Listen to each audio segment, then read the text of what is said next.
Hamjambo mtazamaji wa La Voix d'Uvira TV, karibu kuweza kuungana nasi katika taarifa zetu za habari katika lugha bora tukufu la Kiswahili. Taarifa ya Janvier Emmanuel Kaluya. Ikiwa ni mara ya kwanza kutembelea channel yetu, usikose kujabone kwenye channel yetu, kulaki pia kushare kwa wengine. Tunapotoa habari zetu kila leo, uwe wa kwanza kabisa kuweza kuzipata. Nikutakie usikilivu mwema na karibu katika matangazo yetu ya siku ya leo. Matumaini yangu kwamba wewe ni mzima wa afya. Tukaribisha katika uchambuzi wetu habari zetu za siku ya leo, ikiwa uko pamoja.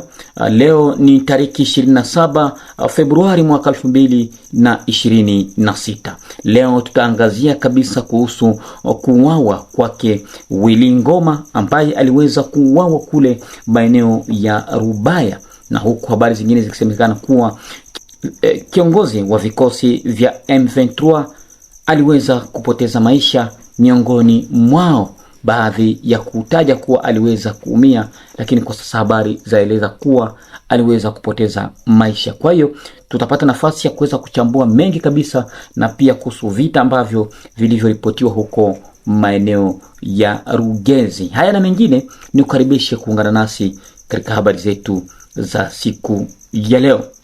Kwa sasa hali ya M23 imekuwa kwenye hofu na kwenye mstabaka, kama vile habari zetu zilivyoeleza. Hapa tukizungumza na baadhi ya wakaaji wa pale Goma, ambapo walitaja kuwa hofu kabisa iliweza kutanda huko maeneo ya Goma baada tu ya vyanzo vyetu kuweza kuhakikisha kuwa Willy Ngoma aliweza kushambuliwa na ndege zisizokuwa na rubani.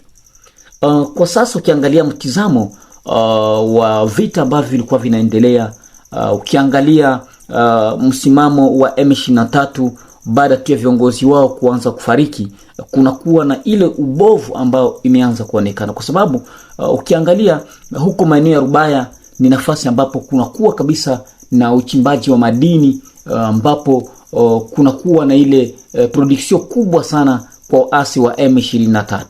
Na baada tu ya siku mbili ambazo zilipita, Willy Ngoma pamoja na Sultani Makenga na viongozi wengine walikuwa wakisafiri wakijielekeza huko Rubaya ili kwenda kuchukua madini ambazo zinapatikana maeneo hayo. Lakini kwa habari zetu, ndege zisizokuwa na rubani za jeshi la Congo FARDC iliweza kuendesha shambulizi na kuweza kuwateketeza, na baada ya hapo Willy Ngoma hapo aliweza kupoteza maisha. Na katika msafara hiyo aliweza kuumia kiongozi wa jeshi Sultani Makenga, ambaye aliweza kusafirishwa kwenye vituo vya karibu na baadaye kupelekwa hapo Goma. Lakini muda mchache habari tulizokuwa nazo zilieleza kuwa naye pia aliweza kupoteza maisha. Baada ya hiyo kulikuwa na tangazo ambalo lilitolewa na M23 likithibitisha kuwa tayari Willy Ngoma aliweza kufariki kupitia shambulizi ya ndege zisizokuwa za rubani.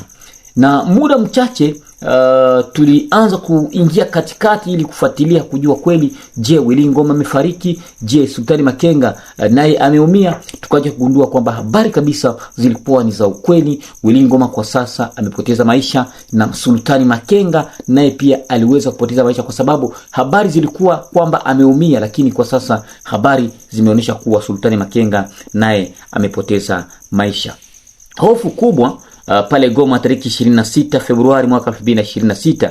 Kwa mujibu wa vyanzo vyetu, baadhi ya viongozi wakuu wa AFC M23 wadaiwa kuanzisha kabisa mawasiliano na viongozi wa pale Uganda na Namibia ili kutafuta kabisa uwezekano wa kupata hifadhi. Ili kutafuta namna gani ya kupata hifadhi ya uhamisho. Hawa viongozi, miongoni mwao wa viongozi ambao wanaanza kudai ili kuanza kutoka nchini Kongo na kuelekea pale Uganda na Namibia, mmoja wapo yupo Kati Corneille Nangaa, Bertrand Bisimwa, Zoe Kabila pamoja na Laurence Kanyuka.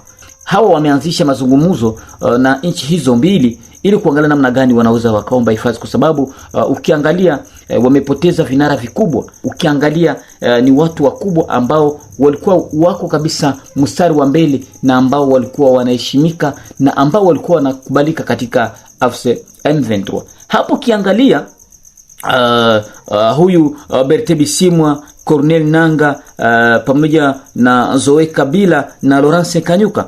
Hawa ni vichwa viine ambavyo tena vimebakia, na huenda nao wanaanza kususia maisha yao, kwa sababu pale Goma ukiangalia drone za FARDC ziko zinawachungulia muda wote. Sasa hawa wanaanza kuwa na mashaka wasije wakavamiwa nao wakapoteza maisha. Katika hali hiyo ya wasiwasi, taharuki kubwa limeanza kuzuka. Taarifa zinaeleza kuwa viongozi hao ya Kongo ya Kidemokrasia imeanzisha mashambulizi na inaweza kabisa ikaangamiza.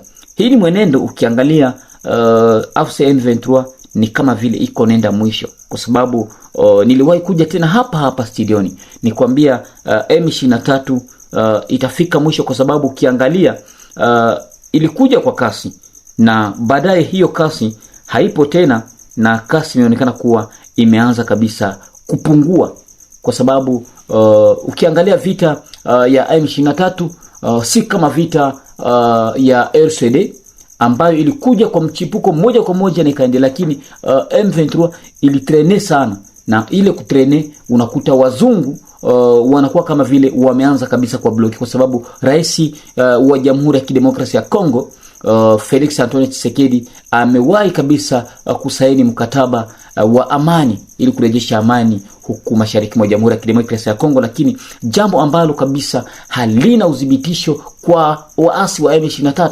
Unasikia leo wanapiga Rugezi, ukiangalia Uvira ilikamatiwa tukiwa katika hali ya selefe, na ukiangalia hata vijiji vingine ambavyo vinaendelea kukamatiwa huko milimani, unakuta vita viko pale Minembwe, vita viko pale Rugeje, vita viko pale Pwezero. Unakuta wao ndo wanaanzisha shambulizi zidi ya jeshi ya Kongo. Kwa hiyo itakuwaje ikiwa kuna makubaliano ya kuleta amani, lakini unakuta wao pia wanaendelesha mashambulizi? Na kauli yake Willy Ngoma alidai kuwa yeye hatokufa bado kabisa, ni lazima aweze kufika Kinshasa. Lakini kwa sasa tuangalie kwa sasa kifo cha Willy Ngoma kimeleta nini katika wakongomani. Willy Ngoma baada ya kutangaza kuwa amefariki, wakongomani wote waliweza kufurahi, wote kabisa waliweza kufurahi.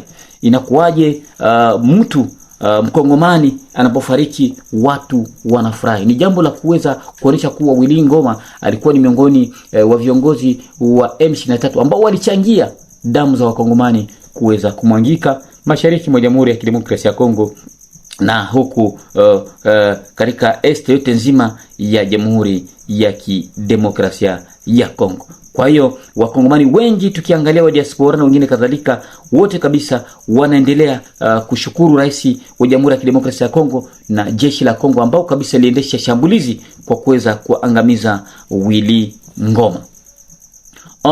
Na kwa sasa ukiangalia baadhi ya viongozi wa moja pia wa M23, wengi wao wameanza kukamatwa, kwa sababu kuna viongozi ambao wamekamatwa pale maeneo ya Bukavu, mkiwemo Muhivu wa Godefroid ambaye ni mtoto wa Uvira, naye pia ambaye aliweza kujiunga katika AFC M23 baada ya kugundua kuwa kuna kuwa na zile message ambazo anazitoa, lakini ni kama vile iko na tahadhari, na ikawa kama vile iko anajaribu kuonesha mwangaza wa vita vya M23. Naye pia aliweza kuwekwa rumande na viongozi wa AFC M23, kwa sababu ukiangalia watu wanashindwa kuelewa uongozi na wanashindwa kuelewa chama ama movement ya AFC M23 ni nini, kwa sababu wengi wao walijitupa tu wakitafuta maslahi binafsi, wakitafuta kabisa wapate pesa, wapate mali, lakini wanashindwa kuelewa kwamba Jamhuri ya Kidemokrasia ya Kongo itabaki kwa msingi mmoja, ni tabaki kwa msimamo mmoja, kwa sababu rais wa Kongo amejiandaa kabisa na kusema kwamba niko tayari kutetea nchi yangu na kurejesha kabisa amani ya kudumu mashariki mwa Jamhuri ya Kidemokrasia ya Kongo. Tuangazie vita ambavyo pia tena vimeweza kuripotiwa. Vita vya M23 katika Kivu, waasi wa AFC M23 alias Fleuve Congo wameanzisha tena mashambulizi ya kushtukiza dhidi ya wanajeshi wa FARDC pamoja na wazalendo huku katika nchi ya Jamhuri ya Kidemokrasia ya Kongo. Maeneo kadhaa maeneo kadhaa ikiwemo Katoboto na Kasenyi, huko mapigano yakiendelea katika eneo la Kasinga, Kivu Kaskazini. Kwa upande mwingine, jeshi la FARDC linaendesha mashambulizi nayo kwa sababu linaendelea kujibia kupitia ndege zisizokuwa za rubani. Unajua hii hali ambayo inaendelea kutokea na hii hali ambayo inaendelea kuonekana kabisa, unakuta mashambulizi inakuwa iko kama vile iko inatokea kwa muda, basi simamisha muda wa saa moja na baadaye unasikia tena vita inazuka sehemu nyingine fulani. Kwa nini M23 baada tu ya vita mashambulizi ambayo ilisababisha Willy Ngoma kuweza kupoteza maisha, lakini unasikia tena vita vingali vinaripotiwa sehemu fulani? Habari za vita kwa sasa pale maeneo ya bondeni mwa mto Ruzizi. Unajua kwamba niliwahi kuja tena hapa kukuambia kwamba M23 inapatikana pale maeneo ya Sange Kabunambo, lakini kwa sasa tunavyozungumza kumekuwa na faida nzuri kabisa, kwa sababu jeshi la FARDC na wazalendo tayari wamekuwa pale maeneo ya Ndunda huko bondeni mwa mto Ruzizi, tayari wamezingira maeneo hayo, na wao wamesema kwamba wataheshimisha ili kauli ya CCLF ikiwa M23 itaweza kuheshimia kauli hiyo. Lakini kama haitoheshimu, nao pia wataanzisha shambulizi. Niliwahi kuambia kwamba viongozi kama vile Ngoma Nzito habari asimamia wazalendo kupitia muungano mpya wa wazalendo ambao iliyoanzishwa, nao pia wakiwa wanaendelea kujipanga kabisa ili kuangalia namna gani wanaweza kabisa kupambana na adui M23 ambaye kila leo anajaribu kutaka kuyumbisha usalama mashariki mwa Jamhuri ya Kidemokrasia ya Kongo. Tariki 25 na tariki 26 mapambano yaliweza kushuhudiwa kupitia vikosi maalum, hapa tukieleza kutoka kiongozi Jemadari Kalembe Ngoma Nzito, ambapo habari ziliweza kuthibitisha kuwa vita viliweza kuripotiwa maeneo ya Tibiangoma, kilomita kabisa chache kusini mwa Minembwe katika eneo la Fizi. Kundi linaloshiriki silaha kupitia vikosi maalum vya Red Tabara, Twigwaneho, Androide pamoja na FNL Sabambeba wakiendelesha shambulizi maeneo hayo, lakini huku habari zikithibitisha kuwa jeshi la Kongo pamoja na vikosi hivyo vya wazalendo vikiendelea kuwanyata kabisa waasi M23.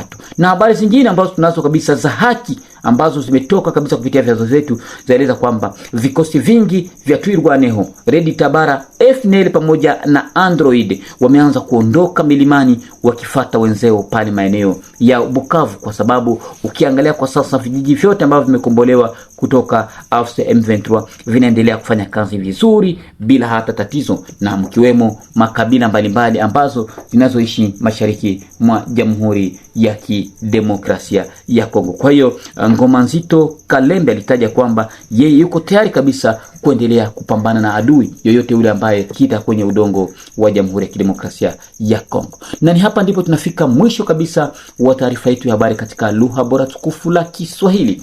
Ikiwa ni mara yako ya kwanza kutembelea channel yetu, usikose kujabone kwenye channel yetu, kulaki pia kushare kwa wengine tunapotoa habari zetu kila leo, uwe wa kwanza kabisa kuweza kuzipata. Mimi ni Janvier Emmanuel Kaluya, nakutakia asubuhi njema na mchana mwema kwako. Kwaherini.